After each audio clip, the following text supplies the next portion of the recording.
So, how are your New Year's resolutions going?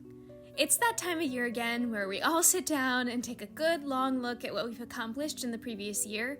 Maybe you've been really successful and you want to keep that momentum going, or maybe you didn't accomplish all that you wanted to do and you're hoping to change that in 2025.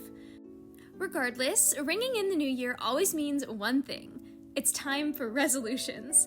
And if you're an artist like me who sometimes struggles with follow-through, forming these new habits and achieving these resolutions can feel like an extremely daunting task. So now that we've had some time in January to really find our footing, I thought it would be helpful to make a little video to touch base with all of my fellow artists to see how we're all doing with our resolutions. I'll be talking a little bit about my resolutions and how I think I'm going to try to improve them to set myself up for more success. Hi, I'm Kiwi Kana and welcome back to my channel. I'm a freelance artist who loves to share my art experience and any tips and tricks that I have. And while we chat, I have a little speed paint of Thanatos from Hades going on in the background. This was one of the first pieces this year that I actually tried to use my resolutions on, so I'll talk about that in a little bit too, but I hope you enjoy and let's get into it. So the first step is obviously picking our resolutions. I know this might seem simple, but somehow it always gets really complicated. There are going to be goals that are going to set us up for success, and there are going to be goals that might make it a little bit harder for us to succeed, ones that aren't really tangible. I'm sure you have all heard about SMART goals at one point or another. They're basically just goals that are specific, measurable, attainable, relevant, and time-bound. And while when making my resolutions, I don't always focus too heavily on actually creating a SMART goal, I do want to keep them in mind to avoid resolutions that are too lofty or nebulous or really hard to actually grasp how I'm supposed to stick to them. That said, when I first try to figure out what my New Year's resolutions might be, I don't worry about anything that I just said and instead brainstorm all of the possible goals I think I might like to accomplish this year, with no real limitations or thoughtfulness. So for me, I really neglected my sketchbook in 2024, so the first thing I thought about was filling a sketchbook. I also really want to finish more comics, focus on anatomy, post art TikToks more often, make more traditional art, practice 3D sculpting, learn Blender, improve my perspective drawings, and make more thumbnail sketches, practice designing more interesting characters, and improve my colors and values. Okay, so that's definitely a lot, and I won't be able to get to all of that in 2025. And if I try, I'm gonna get super overwhelmed. So the next step for me is narrowing down which resolutions I actually want to prioritize and which ones feel genuinely doable. I definitely don't recommend picking a bunch of resolutions and trying to do them all because you're gonna be spreading yourself too thin. It's a lot easier to form a habit if you're only focusing on one new one at a time, right?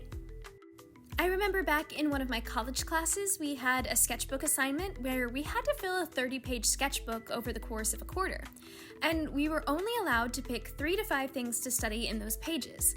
That made it a lot more manageable and honestly helped me improve a lot faster because I wasn't trying to cover so many topics all at once. Instead, I was really focusing in on specific areas I wanted to grow in as an artist. So I'm trying to keep that rule in mind with my resolutions here as well. Filling a sketchbook definitely isn't the worst resolution on this list. It's certainly physically tangible. All I would have to do is buy a sketchbook and fill the exact number of pages that are in there. That said, there are some pitfalls in this resolution that if I don't address, I would probably get hung up on. Filling a sketchbook is kind of a vague task. There isn't really anything specific there.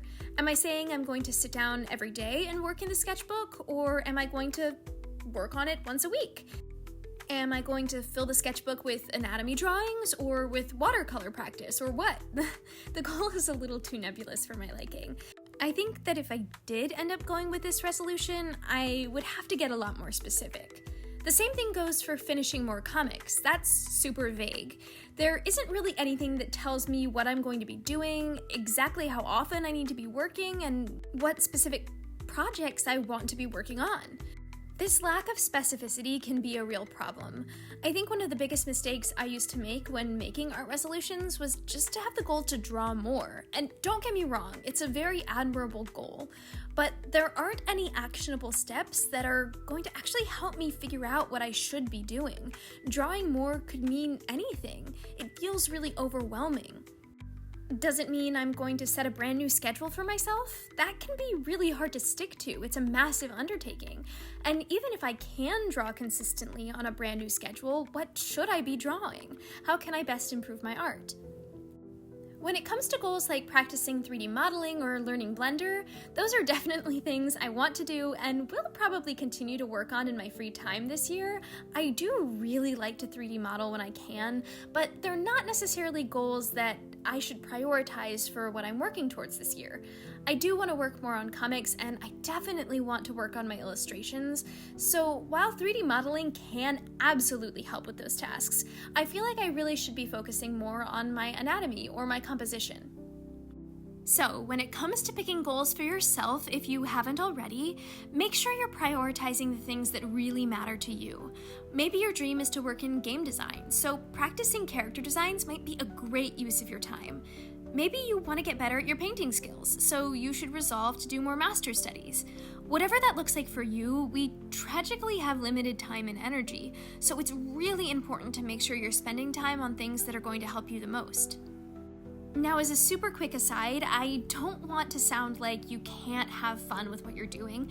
If you're feeling burnt out, maybe this isn't the year for intensive study, and your resolution could be to randomly generate some funny ideas and draw them just for fun. So I think for the purposes of this year, my best bets are to focus on those anatomy drawings and working on my thumbnails. So now it's time for me to make these goals super actionable. I want to get as specific and clear with myself as possible, so there's no room left for interpretation. If there is, it'll be a lot harder to follow through on. I also want to do something that I've heard recommended by a lot of people in the past, which is to piggyback off of another habit that I already have when trying to start a new one. Essentially, this means you're picking a habit that you always do. It's kind of second nature. It's already easy, and that acts as a trigger to do this new habit. It makes it a lot simpler to remember what you're supposed to be doing if it's already attached to something you do naturally. For both of these new habits I want to form, I'm going to piggyback off of just my regular drawing sessions. So for anatomy drawings, I think that's going to mean starting with an anatomy warm-up sketch before I sit down to draw.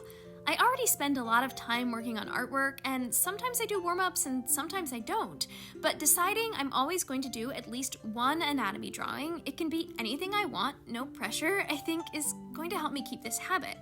As for my thumbnails, I really want to work on my compositions this year, and the best way to do that is of course by using thumbnails. Since I already again make a lot of illustrations regularly, usually one per week, a really simple addition to my process would be to add at least 3 thumbnails before I get into my final illustration. I've kind of gotten into the bad habit of just sketching out one idea and then going with that when I start a new piece.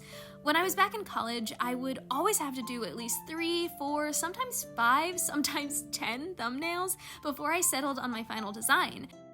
And that's definitely good practice because you're gonna find that you have a lot more ideas and you get a lot more composition practice that way.